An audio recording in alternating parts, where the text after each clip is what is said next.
Research Vessel Cambyses. Captain's Log. Final. I no longer know what is real and what is only in my mind. The void has claimed my crew. I am the last surviving member. Something has gone terribly wrong with the quantum conduit experiment. We were so close to revolutionizing interstellar travel and freeing mankind from our dying world. The quantum conduit drive held the promise of reaching distant galaxies in the blink of an eye, but we had overlooked the unpredictable nature of space-time. As the test commenced, our instruments picked up the expected distortion in the space-time continuum, but the readings were beyond the scope of our understanding, not conforming to any known laws of physics.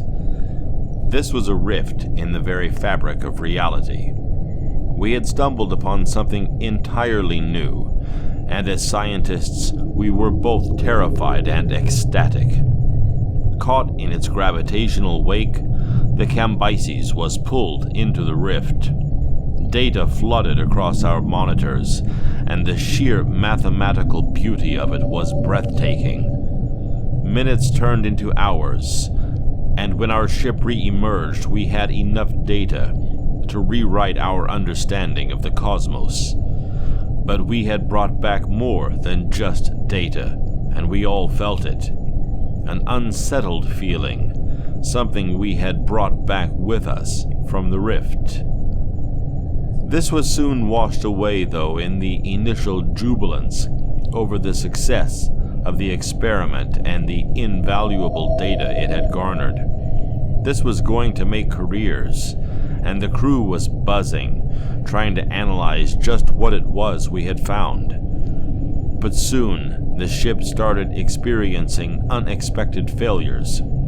At first, they were only minor disturbances in secondary systems, but then the main drive suddenly shut down, and our engineers were unable to understand why, much less reactivate it. While they worked, we were marooned light years from home, adrift in the vast emptiness of space.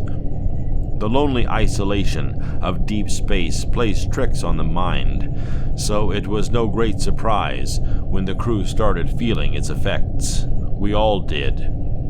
But this transformed gradually into something more serious. The ship's doctor logged multiple cases of hallucinations, erratic mood swings, and a persistent feeling of being watched. And I was helpless to stop our descent into paranoia and madness. My first inkling that something was amiss came when I overheard fragments of hushed conversations, whispers echoing through the ship's long, metallic corridors, speaking of shadows that moved on their own, of voices that resonated from the emptiness between the stars. Desperation led me to investigate the crew's logs. Their recorded messages became increasingly cryptic.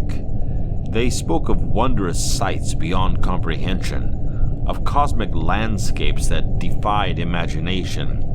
Yet, these visions twisted their minds into knots, leading them to tragic decisions. The first was James Hayden, a fine engineer, and a man I'd known and trusted for years.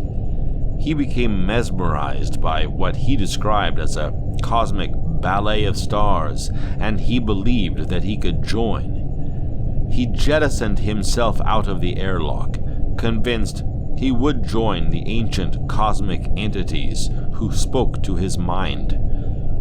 The icy cold of space claimed him, and I am still haunted by the smile frozen on his lifeless face. Another also spoke of encountering these celestial beings, that they whispered the secrets of existence itself. Driven by a compulsion beyond reason, she carved cryptic symbols into her own flesh, hoping to unlock the mysteries whispered by the cosmic entities. The blood-inked walls of her quarters bore witness to her descent into insanity and death. The The ship itself seemed to pulse with an otherworldly energy, as if the very fabric of reality had been torn apart and stitched back together with jagged edges. One by one, all the others have followed the call of the entities from the rift. All except me. I am the captain, and so I must remain with my ship. Now I find myself alone in this labyrinth of metal and despair. The boundaries between reality and nightmare blur, and the shadows writhe with a life of their own.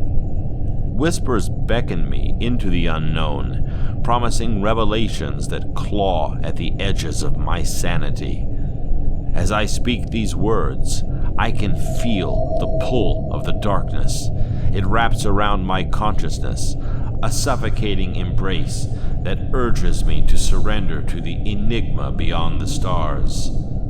I fear I am becoming one with the void, a vessel for the cosmic horror that seeks to devour our very existence. Should this message find Earth, heed my warning. The stars hold secrets that defy the boundaries of human understanding. We may open doors better left closed, inviting in horrors that will never leave us alone again. I hear them calling now. Get out of my mind.